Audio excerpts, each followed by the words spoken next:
Bombé, c'est le nom de cette nouvelle drogue qui fait fureur dans les rues de Kinshasa. Comment fonctionne-t-elle? Quels sont les effets à court et à long terme? Et surtout, comment les malades sont-ils soignés pour leur dépendance? Les précisions de Rosemary Bouboutou. C'est une drogue qui suscite beaucoup d'inquiétudes à Kinshasa, connue sous le nom de Bombé, signifiant puissant dans la langue locale, le lingala. Elle est à l'origine d'une explosion de l'insécurité dans la capitale congolaise. Nous avons rencontré Kossi Kavungu, un ancien bandit et toxicomane, utilisateur du Bombé, qui nous raconte son expérience. Lorsque vous prenez du Bombé, vous êtes conscient de ce que vous faites, mais tu deviens un rêveur. C'est comme si tu dormais debout.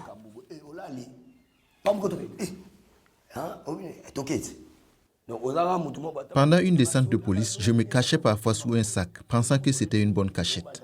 Cela m'a donné le courage, mais on m'a pris tout mon argent. Ce sentiment de vide et de puissance a eu des conséquences sur sa vie.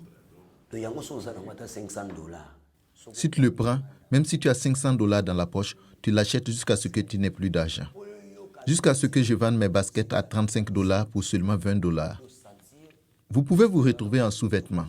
Si vous avez l'habitude d'en prendre et que vous n'en prenez pas, vous aurez le nez bouché ou qui coule, des tremblements et de la fièvre.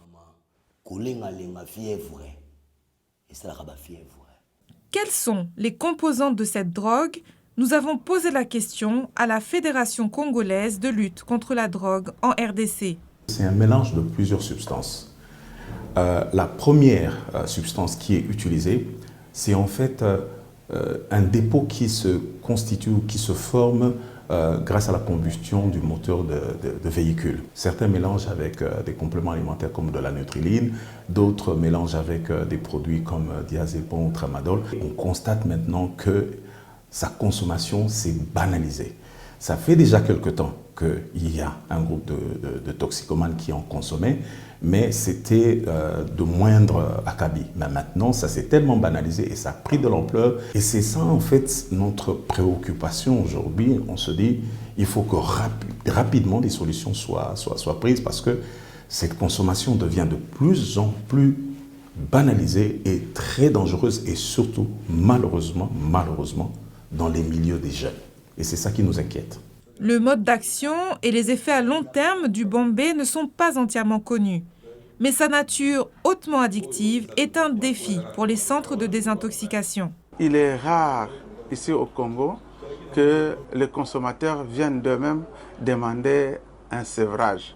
C'est le plus souvent la famille, après avoir noté de comportements le plus souvent dérangeants, notamment le vol, la vente de biens, et surtout quand un consommateur a vendu un bien précieux d'une grande valeur, et ou soit quand il présente des troubles psychiatriques, des troubles de comportement, ou encore quand ils ont des problèmes de santé, une altération de l'état général. Les consommateurs de la Bombé, quand ils sont au niveau déjà de l'addiction, eh bien, les signes, au moins pour ce que nous avons vu, les signes qui prédominent sont le larmoiement, les larmes qui coulent, les nez qui coulent, et il y a les douleurs du ventre, la diarrhée. C'est plus les troubles physiques qui prédominent quand nous les recevons. Le plus grand problème que nous avons dans la prise en charge de ces cas, c'est plus après, c'est la pré-cure, la réinsertion.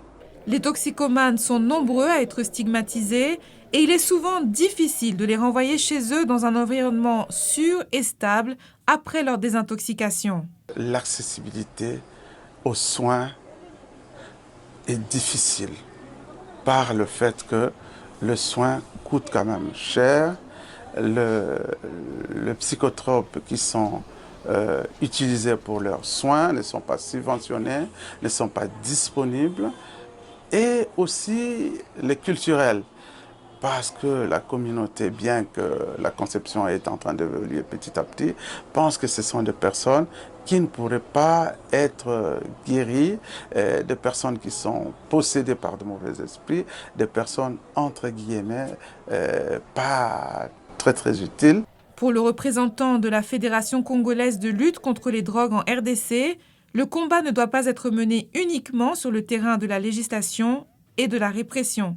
Il y en a, par manque de moyens de subsistance, se dit « je vais consommer de la drogue pour m'évader des réalités de la vie ». Si nous luttons ensemble contre la pauvreté pour que la population, de manière générale, puisse gagner la vie de manière assez, disons, comment je veux dire, c'est-à-dire efficiente pour faire face aux réalités de la vie, je crois que ça va aider à réduire très sensiblement, disons, cette tentation à aller vers soit la consommation ou la commercialisation de la drogue, parce qu'on aura d'autres moyens de survie, de subsistance, plutôt que d'aller s'adonner à un commerce qui est d'abord illicite, illégal et dangereux, et qui détruit même les vies et qui, malheureusement, met en péril l'avenir de toute une nation.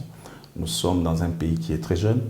Si la consommation de la drogue continue à se banaliser, nos jeunes deviennent de plus en plus toxicomanes, comme on le dit, c'est-à-dire consommateurs de drogue. Ils perdent de leur capacité mentale, ils perdent de leur capacité physique. Donc demain, la pauvreté va s'accentuer et malheureusement, c'est le pays qui va en pâtir. Le chemin vers la rédemption de son addiction au bombé n'a pas été facile pour Kosi Kavungu. Ce n'était pas facile pour moi de vaincre cette addiction et ce n'est facile pour personne. Ce genre de vie que l'on mène, c'est parce que l'on manque du travail, on manque d'argent et ça ne sert à rien de voler les autres et de prendre ces produits qui détériorent notre santé et nous font maigrir. Il est difficile de se défaire d'une dépendance à la drogue. Si vous avez un proche dont la consommation de drogue est hors de contrôle, il est important de le mettre en contact avec un spécialiste.